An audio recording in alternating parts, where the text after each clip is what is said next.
सबसे पहली सीढ़ी तो नमाज ही है ना, और उससे पहले तो वजू है। अल्लाह के रसूल इरशाद फरमाते हैं नमाज के लिए वजू उसकी कुंजी हुआ करती है। यानी क्या मतलब, उसकी चाबी वजू है। और याद रखो मुसलमानों, मैदान महशर की हौलाकों के अंदर जब सूरज सवा नेज़े पर होगा उस वक्त हमारे चेहरों का हाल क्या होगा।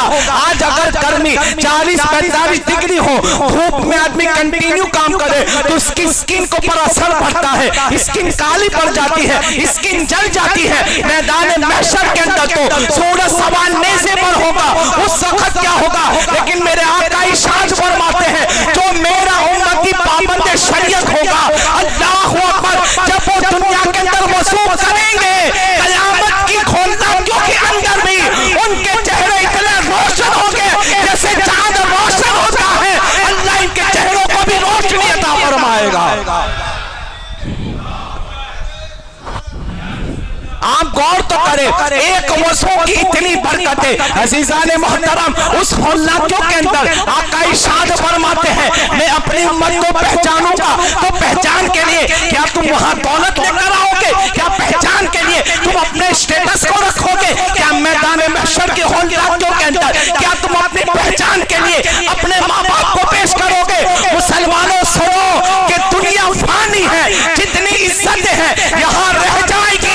अगर मोमिन होकर जिंदगी गुजारी होगी इंशाअल्लाह, अल्लाहू अकबर, अल्लाह मरने के बाद भी तुम्हारी इज्जतों को लोगों के दिल में बाकी रखेगा। और जब मर जाओगे तो तुम्हारी कब्र को अल्लाह रोशन फरमा देगा। हम कहाँ हैं? हम किस गफलत के अंदर पड़े हैं? अल्लाहू अकबर, मैदान महशर के अंदर कोई स्टेटस काम नहीं आएगा। बंदा जब वज़ू करता होगा उस वज़ू की रौनक को भी मेरा अल्लाह मैदान महशर में अता फरमाएगा।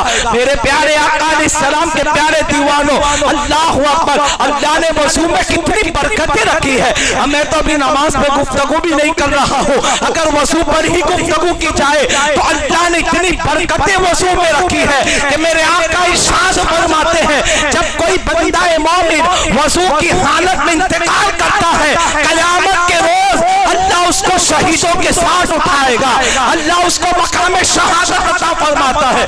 आज लोग परेशान हैं, आज लोग बेचैन हैं कि कोई कहता है मुझे किसी ने जादू कर दिया, कोई कहता है कोई ने कहीं करवा दिया। ये मामला हमारे अंदर है, लेकिन सुनो सबसे खतरनाक चीज है नजरे बद। आका इरशाद फरमाते हैं लोगों की अमवात होगी नजरे बद की वजह से।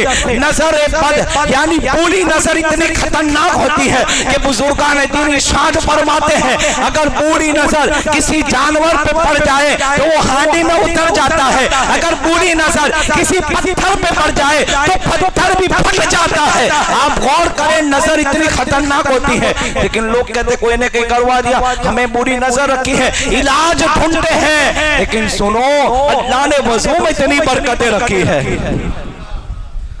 अल्लाह ने वज़ू में इतनी बरकत रखी, फरमाया वज़ू कर लो, बावज़ू रहोगे तो नजरे बद भी नहीं लगेगी, लोगों के जादू टोने भी तुम पे असर नहीं करेंगे। वज़ू में अल्लाह ने इतनी बरकतें रखी।